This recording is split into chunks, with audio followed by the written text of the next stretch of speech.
Tonight on Ukraine Today, Russian logistics hit. Ukraine struck a major railway hub in Russia's Rostov region. Talks in Istanbul. What to expect from this round of Ukraine-Russia negotiations. Nuclear escalation. For the first time in 17 years, the US has deployed nuclear bombs to the United Kingdom. Controversial law in Ukraine. A new bill that caused public outrage and may damage Ukraine's relations with key Western partners. All that and more, right now.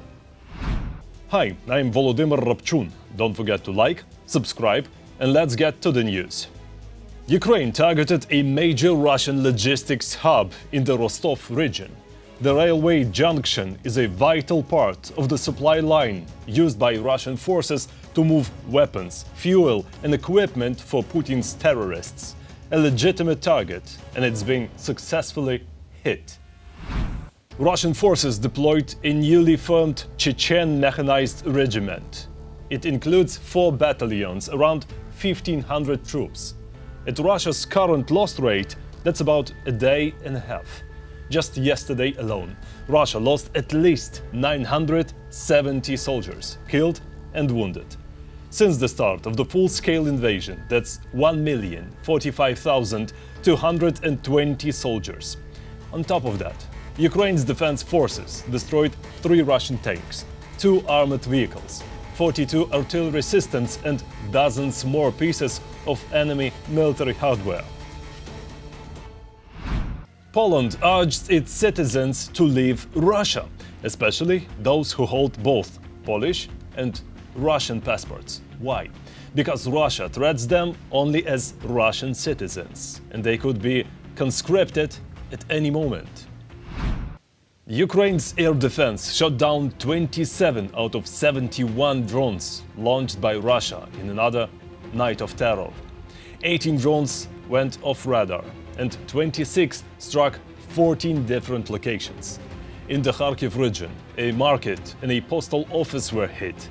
In Sumy, critical infrastructure was targeted. Part of the region is now without electricity.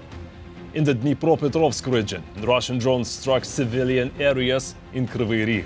Luckily, there were no casualties. The Netherlands says it's ready to make a significant contribution to Ukraine's air defense. That's what Defense Minister Ruben Brekelmans said after the latest Ramstein meeting. His message: Russia wants to break Ukraine's will. Netherlands can't let that happen. What exactly this significant contribution includes, missiles or another Patriot system, is still unknown. Today in Istanbul, Ukraine-Russia talks. On the table, prisoner exchanges, the return of kidnapped Ukrainian children, and planning a possible leaders' meeting to end the war. The Ukrainian delegation includes 14 officials from the Foreign Ministry, the President's Office, the Armed Forces, Security Service, and Defense Intelligence.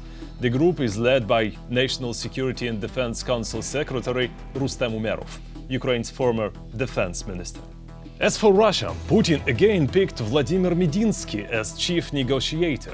That's the same Medinsky known for his alternative history, and the man NATO Secretary General Mark Rutte once angrily mentioned to the US President Donald Trump. Honestly, I try to keep my expectations low, just to avoid big disappointments. But here's the thing: Putin has 41 days left to strike a deal with Ukraine. Otherwise, the US will increase sanctions and impose new tariffs. The US has deployed nuclear bombs to the UK for the first time in 17 years. Why now? Details in the next report. For the first time in 17 years, Washington has brought weapons of mass destruction to Britain.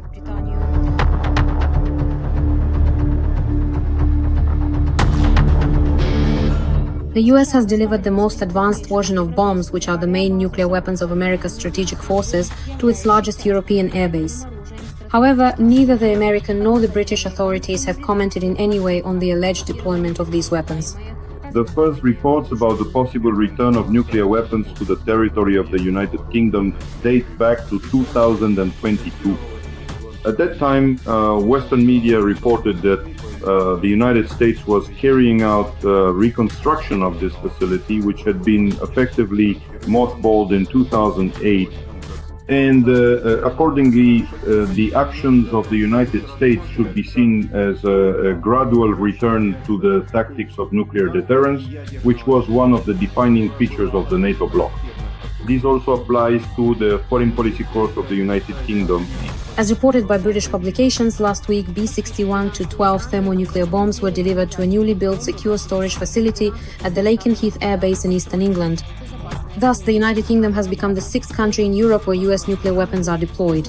In March, Polish President Andrzej Duda called on the United States to deploy nuclear capabilities on his country's territory as a possible preventive measure to deter an armed invasion by the Russian Federation from the territory of the Republic of Belarus. In addition, on the 5th of March, French President Emmanuel Macron stated that his country is ready to deploy its nuclear capabilities on the territory of a number of European countries. The B-61-12G gravity bombs have a yield of up to 50 kilotons, which is more than 3 times the power of the atomic weapon dropped on Hiroshima in 1945. Simply put, it's like having 4 bombs in one. This weapon is considered one of the most versatile in the United States' nuclear arsenal. Its development began back in the 1960s, and since then there have been 12 modifications. It should be noted that the B-61-12H has 4 possible yield settings, which is quite remarkable, ranging from 0.3 to 50 kilotons. Accordingly, the development of the latest modification, the B-61-12, began in 2008. American nuclear weapons had already been deployed at the Lakenheath base in the UK during the Cold War, but they were completely removed from there in 2008 as part of arms reductions in Europe. The likely return of nuclear weapons is part of a program to develop and modernize nuclear facilities in response to heightened tensions with the Kremlin following Russia's invasion of Ukraine. Back in March 2025, Trump called on the Russian Federation and China to pursue nuclear disarmament, but he did not receive any corresponding political signal from either the Russian Federation or accordingly from China. And against the backdrop of recent statements by the political leadership of the Russian Federation about the possibility of a nuclear strike on the territory of the United Kingdom, the return of the nuclear arsenal to this country serves as a warning to the Russian Federation and makes it clear that the United States is prepared to respond appropriately to nuclear threats from the Russian Federation. Earlier, Russia had already stated that the deployment of American weapons in the United Kingdom would be regarded by Moscow as an escalation and would be met with compensatory countermeasures. Currently, 5 nuclear facilities are being modernized on the territory of the Russian Federation itself. And this indicates that the Russian Federation is sending a political signal to the United States that, in fact, it is denouncing the Nuclear Non-Proliferation Treaty. There are 11 nuclear facilities located on the territory of the Russian Federation. But problems with the Russian budget, namely the lack of funds, currently allow for the reconstruction of only 5 facilities. And according to the Russian side's own assessment, this will once again turn into a long-term construction project and yet another set of corruption monuments to the Russian Ministry of Defense. On the 24th of June, the Prime Minister of the United Kingdom announced plans to purchase F-35A fighter jets from the United States, which are capable of carrying B-61-12 nuclear bombs. This purchase represents the largest strengthening of the United Kingdom's nuclear capability in a generation. Ukraine is fighting for freedom. Support independent Ukrainian journalism so we can keep telling the truth about Russia's war. Click the link in the description to become our sponsor. And don't forget to like, subscribe, comment and share this video if you think it's worth it. Thank you. Back in Ukraine, protests erupt over a controversial new law. Hundreds of Ukrainians took to the streets across the country. The reason? A bill that strips the National Anti-Corruption Bureau, NABU, and the Specialized Anti-Corruption Prosecutor's Office, SAPO, of their independence. These bodies are now under the control of the Prosecutor General. Many Ukrainians and Western partners call it anti-democratic and counterproductive. Still, President Zelensky signed it into law after meeting with the heads of NABU, SAPO, the Security Service and the Prosecutor General's office.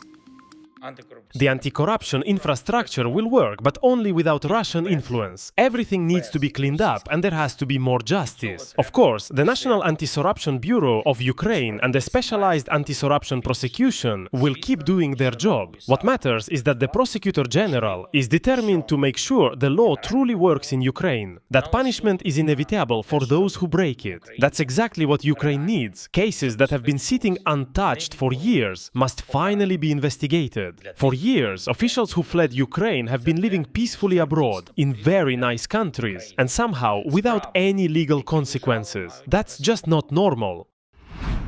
Megan Mobbs, head of the Weatherman Foundation and daughter of US presidential envoy Kit Kellogg, also commented on the law. Here's what she posted on X. This decision is truly, unbelievably, mind-bogglingly stupid. It happens at the worst possible time, given the recent positive shifts in US policy. This gives a strong narrative to bad actors. And now, just a little analysis. Were there concerns about NABU and SAPO's effectiveness? Yes. Were they disbanded? No. Is it good that they lost independence? From an efficiency perspective, it's debatable. Could they become more effective in the new structure? Possibly. Is it good that Ukrainians protest for justice even during war? Yes, of course. Did all protest participants read the bill in detail? Probably not. Some yes, but not all. In fact, the number of participants may have been much lower. Still, the image of large-scale protests was created. Could bad actors, as Megan Mobbs said, use footage from these protests against Ukraine? Sadly, yes. Did the government communicate this bill clearly? No. And that might be the weakest link in this whole situation. Every voice matters. Join our community, support independent journalism and help us bring you the truth from Ukraine. Become a member of Ukraine Today. Join us now. Russia's new enemy, Azerbaijan's president Ilham Aliyev. Russian propagandists attacked him verbally for his position on the Russian war in Ukraine. The latest dose of Russian hysteria in the next report. The full-scale war, which has now been going on for almost 4 years, reveals unexpected truths and paradoxes, from the lack of a generation and the liberation that no one asked for, to propaganda stories and endless strikes on infrastructure. But why does the Russian person fight? Not because he has to, not because he's defending something, but because he simply cannot not fight. And of course, there's boredom. Life hasn't worked out. The daily routine is dull. So you need a purpose. And as everyone knows, it's easiest to look for meaning inside an armored personnel carrier. But why exactly does a Russian person truly need to fight? Oh, just out of boredom. You sit there, life goes on, and it just gets tiresome. You sit there, it's all the same. The potato patch, some kind of vegetable tops. So you think, why not go to war? Why don't I go on a campaign with Igor out there to the Polovtsian lands? It would be interesting to see the Polovtians, their waists, their bellies. Let me go to war, but then the sun was eclipsed. Oh, I don't believe it. The sun, I'm going to go to war. He went for a bit. And then came the Battle of Kulikovo. It's just pure pleasure to go to war, really. Perizvet. He was just sitting around out of sheer boredom on the stove benches. So they sent him off, and he fought. Meanwhile, the Russian Orthodox Church continues to look for those to blame. They finally diagnosed the cause of family troubles. Women are to blame because they filed for divorce. It all makes sense. If you file for divorce, you've destroyed the family, regardless of the reasons. Love comes later, or it doesn't come at all. Unfortunately, in most cases here, it doesn't come. Because 70% of divorces, that's a catastrophe. And 80% of the time, women are the ones that fall. And fault for what? That is, they're the ones filing for divorce, not men, but women. And why is that? Because women are sensitive by nature. Women need chemistry. Kharkiv region, The Russian army arrives with so-called liberation, but for some reason the local residents give away their positions. They hide equipment, they say they're sitting somewhere in the forest, they point out locations, they fire from the village, they pass on coordinates, as if they're not happy, as if they weren't waiting, as if they themselves know who their enemy is and who isn't. The situation with the civilians there was rather peculiar. It turns out... Yeah, listen, it really stung. How did they give you away? Well, how did they give us away? I saw a woman, a girl with a child, pointing with a finger along with a young man, apparently her husband, showing where the guys were hiding. Well, the Russians. Why? That's just what they wanted to do. Nikita Sergeyevich Mikhalkov, a people's philosopher and, as it turns out, a potential expert on patriotism, expressed mild bewilderment. Like, why aren't his shows being used in school lessons about important topics? Vladimir Vladimirovich Putin knows about Besogon and told me that it's a very powerful weapon. What happened? Two scenarios emerged. One scenario without Besogon and another scenario at the discretion, so to speak, of the teachers. If they want to show it, they show it. If they don't, they don't. I have no ambitions in this regard, but as it turns out, you can be heard by the president. In the fourth year of the war, something unexpected became clear. An Aeroflot Gold card doesn't guarantee a flight to Venice if it's morning at Domodedovo. The siren is sounding, and there are drone wreckages on the runway. How many years can you live next to a war but not in it? And suddenly, it turned out, there is no more distance. Everything is much closer, not just on screen, but outside the window. Not somewhere out there, but right here. My Istanbul-Venice tickets disappeared. 3 tickets. Now, for each ticket, they're asking me to pay an extra $980. I lost my ticket, same thing. Exactly the same, yes. Exactly the same. What is going on? There should be at least some information. Well, now everything is clear. Russia wants Ukraine as a state to cease to exist. There was no denazification, no demilitarization, no desire to save Ukrainians dreaming of becoming part of a greater Russia. What do we want? We want Ukraine as a state to cease to exist, for its military potential to be completely destroyed, and for the political class that has always turned any Ukrainian state into an anti-Russia to disappear as well. For these people to leave, I don't know, let me put it gently, to emigrate somewhere or just go far away. There was only one motive: to destroy, to subjugate, to wipe off the map. So that from Ukraine it would never, again, for decades or centuries to come, be possible to create another anti-Russia. That is our goal, and if there is an opportunity to strike, we strike.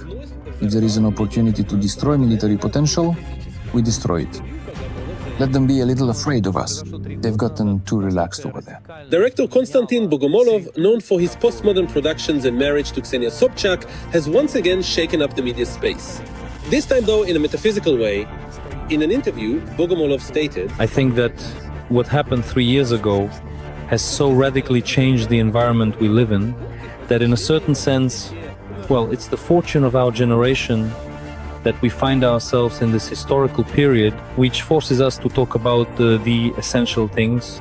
Well, indeed, for some it's war, and for others it's a reason for deep reflection in a mansion on Rubliovka. And finally, how Russia uses culture to push propaganda and how to fight back. An example from Italy, where concerts by pro-Putin conductor Valery Gergiev were recently cancelled.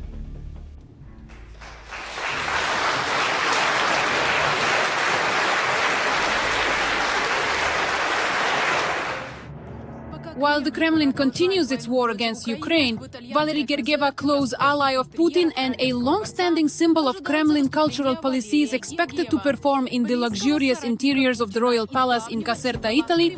No one understands anything. This is a major cultural event, and the royal palace of Caserta itself, in terms of its significance among landmarks, ranks alongside the Colosseum. Gergiev was invited there to a music festival in Italy, together with soloists from the Mariinsky Theatre, the very same theatre that, under his leadership, has long since become a tool of foreign propaganda. As a kind of collective ambassador for Russia, sometimes appearing in difficult places, I try to do something so that the understanding of the actions of the Russian leadership, especially our president, is deeper, if you will, more direct and sincere, so that through direct contact with Russians and even with us, the artists, people can form their own impression of what Russia is today. Gergiev refused to condemn Putin's attack on Ukraine, after which he stopped being invited to the West, and the performance scheduled for the 27th of July in the city of Caserta was supposed to mark the musician's return to Europe. I am confident that Maestro Gergiev and his wonderful ensemble will do this with their usual brilliance. The Vice President of the European Parliament, Pina Pizzerno, condemned this gesture. Even after 3.5 years of war, there are still those who have not understood that supporting the Putin regime, including through such cultural initiatives, legitimizes this terrible imperialism and poses a serious threat. This is not about censorship. Gergiev is part of a deliberate Kremlin strategy. He is one of their cultural envoys, intended to soften Western public opinion. This is part of their war. The European Commission was quick to point out the festival is not funded by the European Union, but with Italian money. European stages should not be given to those who support the aggressive war in Ukraine. We urge cultural organizations to cooperate with artists who support democracy. Yulia Navalnaya, the widow of the late opposition leader, also called for the cancellation of Gergiev's performance in Italy, and activists held protests. The cancellation of the concert was also demanded by about 40 organizations of Ukrainians from Italy, Poland and Canada. However, a representative of the Campania region, where Gergiev's concert is scheduled to take place, spoke out in defense of the concert. Culture should not be subject to political influence. We do not demand that these people answer for the choices made by politicians. This world should remain a place where dialogue, solidarity and respect are welcome. For outstanding service to the state, active work in the fields of culture, art, sports, and for strengthening the economic and defense potential of the Russian Federation, the following have been awarded. Gergiev, despite his closeness to Putin, regularly performed on stages in Italy and other European countries until 2022. His long and brilliant career includes leading the London Symphony Orchestra and the Munich Philharmonic. We were truly welcomed and deeply appreciated, feeling genuinely valued. Just a few hours before the first Russian missiles were launched at Ukraine, Gergiev was performing on the stage of Milan's La Scala Opera House. The city's mayor called on him to speak out against the war, but Gergiev chose to remain silent. I liked your question. How's life? Gergiev lost numerous international contracts. Comrade Putin was dismissed from his position as chief conductor of the Munich Philharmonic Orchestra. He was also dropped by European philharmonics and opera houses. Now we perform in Russia more than we used to, whereas we used to travel to European countries performing 2 or 3 times a year, as well as in Asia and North America. There was hardly a place where we didn't perform. Now, it seems to me, we focused on our home rehearsals and home performances here in St. Petersburg. That's very good. It was Valery Gergiev who was then entrusted with managing the Bolshoi Theater in Moscow, in addition to the Mariinsky Theater, where he dismissed the director who had signed an open letter in 2022 against the war that Russia is waging. Today, I am officially saying a heartfelt goodbye to you all, as today marks my very last day working at the prestigious Bolshoi Theater. Gergiev is Putin's pocket conductor. For the sake of money and fame, he obediently did everything he was told. He took part in the re-election campaign and was Putin's trusted representative. You have to know how to carry yourself. A president must, so that the country is taken seriously. I don't know if they were afraid or respected him, but they took him seriously. He was pleased with the amendment of the Constitution of the Russian Federation and supported the annexation of Crimea by Russia in 2014. I am friends with many people who contributed to the flourishing of the Russian economy. In 2008, during the armed conflict in South Ossetia, he gave a concert in Chkinvali. Today we are in Chkinvali to express our admiration for you. In 2016, shortly after Russia's military operation, he performed in Palmyra, Syria. Before the performance, a speech by Putin was shown. The organizers of a music festival in Italy cancelled the concert of Russian conductor Valery Gergiev.